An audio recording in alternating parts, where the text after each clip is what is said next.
The water kept rising throughout the streets of downtown Dayton during Easter weekend 1913. The fury and fear of the flood had people scrambling to get out of the city. Meanwhile, St. Mary's Institute, now the University of Dayton, was empty because students there were gone for the holiday. So they had open dorm rooms, they had restocked in preparation for the students to come back. And so they had a lot of food, they had their own electric and water resources at that time.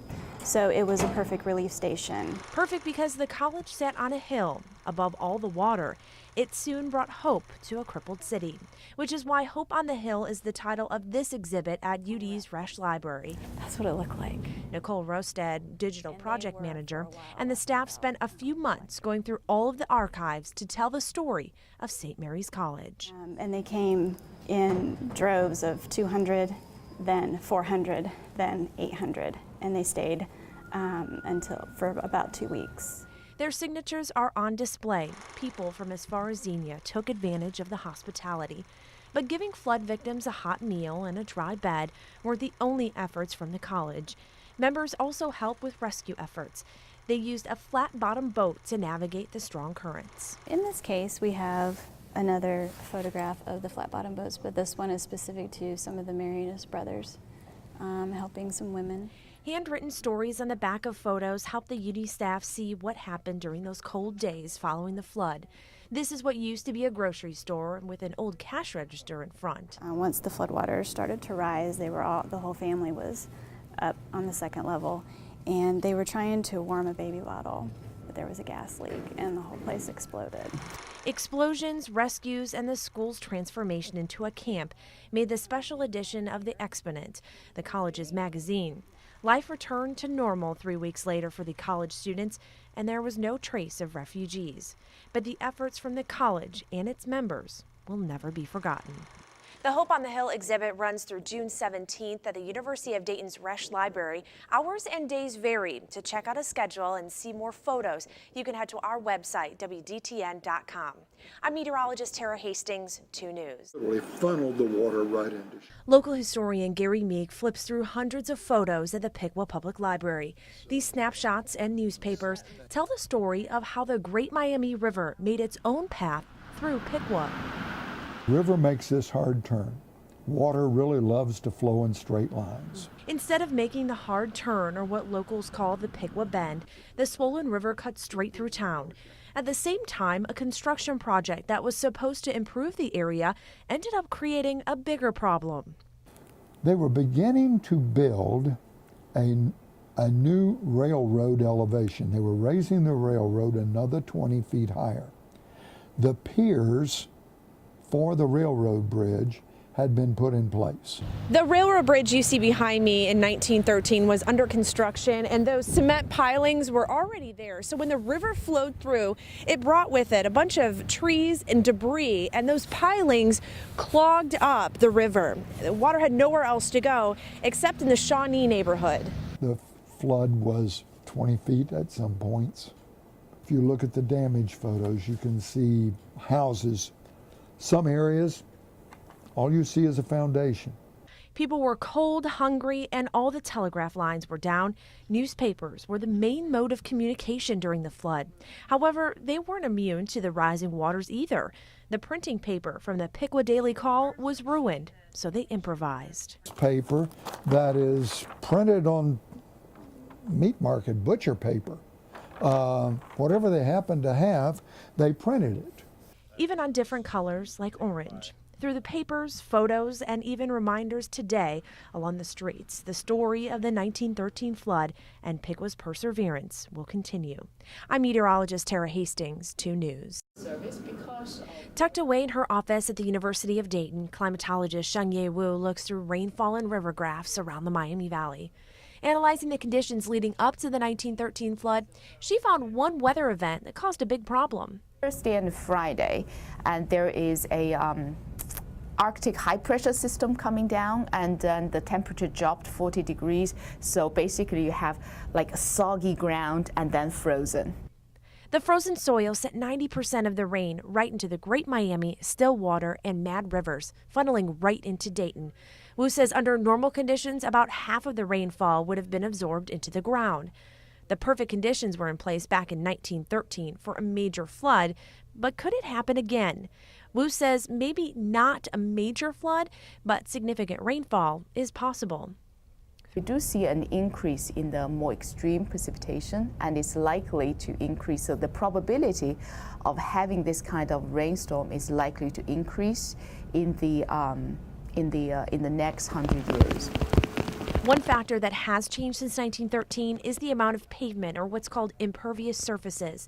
These impervious surfaces are unable to absorb rainfall, and they cause more runoff. The growing impervious surface does play a role to increase the discharge, the runoff and discharge in general, but in terms of the extremes, like the flood events, I think we are protected by the dams. While we have protection from the dams, it is likely some part of the Miami Valley will see heavy rainfall again. When and where all depends on Mother Nature. If we were to see another significant rainfall like the one in 1913, there are warnings and procedures in place. Resources and communications have obviously improved, so the likelihood of seeing devastation similar to 1913 is rare. I'm meteorologist Tara Hastings, 2 News. Scott Trossel likes history and has put his passion on paper. He wanted to tell the story of the 1913 flood from the northern Miami Valley. And that story had never been told up in this particular neighborhood, so I undertook the task of rooting out the records and bringing the story to life.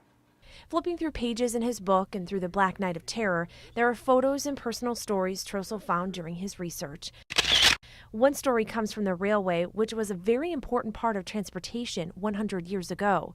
More than 250 railroad bridges were swept away from the floodwater. The work train at New Harrison in Darke County never made it to its final destination. It washed 20 men into the river, into actually Greenville Creek, and 6 of those men drowned. And 5 of those 6 were recent immigrants from Galizia, Italy. One of these men is still in Piqua today. Simon Serra rests at Forest Hill Cemetery. His headstone says he was only 30 years old when the flood took him. Everybody else was buried in the Piqua Cemetery and exhumed and sent back to Italy. For whatever reason, this family never reclaimed his remains. Farther south in Troy, the water became so high, people started taking refuge in their attics. After the water started to recede, there were signs showing how powerful raging water can really be. They found drowning victims from Piqua down here onto the north side of Troy. And they looked for victims for 3 months afterwards. About 65 people died from the floodwaters in the northern Miami Valley, and more than 5,000 were left homeless. Trossel wants to make sure these stories remain in the history books for future generations to read and see. I'm meteorologist Tara Hastings, 2 News. In 1913, downtown Dayton had a different kind of traffic jam. A steady sea of boats navigated through the streets. People were climbing out of windows while dogs took refuge on roofs. Dayton had flooded a few times before, but after this one, residents had enough. We can't do this anymore. We're losing our homes, we're losing our businesses, we're losing our family members. We have to do something. Money was raised, and in 1914, the Conservancy Act became law. A year later, the Miami Conservancy District was formed, and with the help from engineer Arthur Morgan, the largest project in the world at that time started to take shape. Which was considered radical at the time, to build dams in rural areas to hold back massive amounts of water only when it was needed. The plan called to build one dam at 5 strategic locations: Germantown, Englewood, Lockington, Taylorsville, and Huffman. Construction started in 1918. 4 years and $30 million later, the system was ready to go. All of the 5 earthen dams require no human interaction and have no moving parts. They all have concrete openings which allow only a certain amount of water to flow through. The rest is stored behind the dam. And engineers wanted to make sure that they had plenty of storage. The design is 1913 plus 40% additional water. So if you think about all the water in 1913, how bad it was, how devastating it was. If that were to happen again, which we hope it doesn't, but if it did, the water would be in the river and the cities would be safe. Today, the 90-year-old technology is still keeping the water at bay, but the Miami Conservancy District continues to monitor the river levels and maintain the system. The goal is to keep the dams as healthy as possible, so a flood like 1913 stays in the history books. I'm meteorologist Tara Hastings, 2 News.